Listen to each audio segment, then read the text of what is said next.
La Tierra tiene una historia de miles de millones de años, pero no está escrita en libros. Está grabada en sus rocas, en sus océanos y en su atmósfera. La geoquímica es básicamente la ciencia que nos permite leer esa historia. Así que, en los próximos minutos vamos a ver cómo se descifra esta saga increíble. Para empezar, es importante quedarse con esta idea. La geoquímica no va de acumular datos sin más, sino de entender las reglas del juego de nuestro planeta. Como dice esta cita, no se trata de coleccionar observaciones, sino de descifrar el código que las conecta. Pues una buena forma de verlo es pensar en la geoquímica como si fuera una investigación forense a escala planetaria. Un caso que lleva abierto nada menos que 4.500 millones de años. Los científicos son los detectives, y las pistas están por todas partes. Solo hay que saber dónde y cómo mirar. Y claro, toda investigación arranca con las pruebas. Para un geoquímico, las pruebas más importantes son los propios elementos químicos. Cada uno de ellos tiene una historia que contar, una especie de huella dactilar única que nos revela de dónde viene y qué viaje ha hecho a lo largo del tiempo.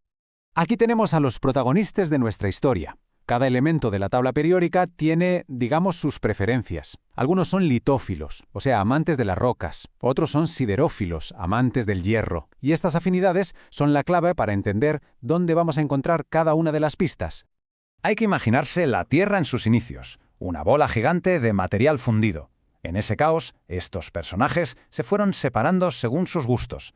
Los litófilos, más ligeros y amantes de las rocas, flotaron hacia la superficie, formando la corteza y el manto, mientras los siderófilos, más densos y amantes del hierro, se hundieron hasta el centro para formar el núcleo. Esta primera gran separación nos dejó un registro químico en capas que podemos leer hoy. Pero la cosa se pone todavía más interesante cuando miramos las pequeñas variaciones dentro de un mismo elemento. Hablamos de los isótopos. Son como gemelos idénticos, pero uno pesa un poquito más que el otro. Esta diminuta diferencia de masa es una herramienta potentísima.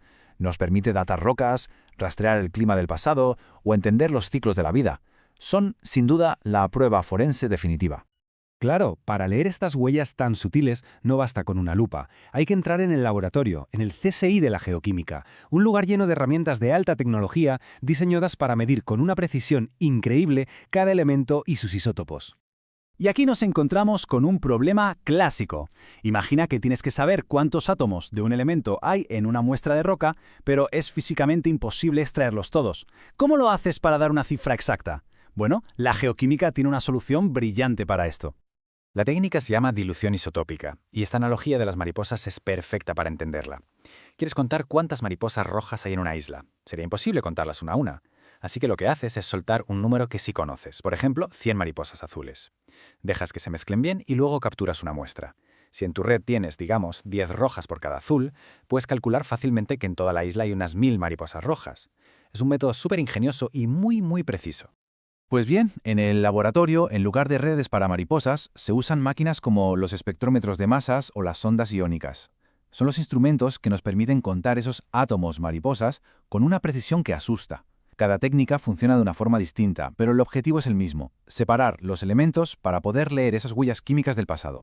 Vale, ya tenemos las pruebas y tenemos las herramientas, así que ahora llega lo bueno. Vamos a abordar algunos de los casos sin resolver más importantes de nuestro planeta. Vamos a aplicar todo esto para entender cómo ha cambiado la Tierra a lo largo de su historia. El primer gran misterio que abrimos: el clima a largo plazo. La Tierra ha pasado por épocas muy cálidas, casi de invernadero, y también por glaciaciones brutales. ¿Qué es lo que controla este termostato global? Pues la respuesta, como no, la tiene la geoquímica, y está escondida en los sedimentos del fondo del mar.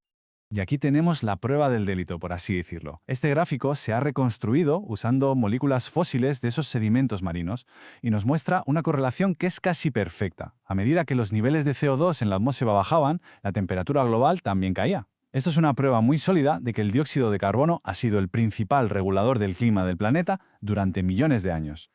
Pasemos ahora al segundo gran caso. También tiene que ver con la química de la atmósfera, pero desde un ángulo muy diferente. Se trata de cómo la vida, sobre todo la vida microscópica, rediseñó por completo la química de nuestro planeta. Los microbios, aunque no los veamos, han sido los ingenieros geoquímicos más poderosos de la historia de la Tierra. Lo que vemos aquí es una auténtica cascada de reacciones químicas. En los sedimentos donde no hay oxígeno, distintos grupos de microbios se van pasando el testigo. Primero, unos consumen los nitratos. Cuando se acaban, entran en juego otros que utilizan el manganeso. Luego, el hierro. Y finalmente, el sulfato. Cada uno de estos pasos deja una firma química única, un registro de cómo la vida ha ido transformando los océanos y la atmósfera desde sus orígenes. Es fundamental que nos quedemos con una idea. La Tierra no es un sistema estático. Los elementos no están quietos. Están en un viaje continuo, moviéndose, separándose y recombinándose en un ciclo dinámico que no para nunca y que da forma al mundo tal y como lo conocemos.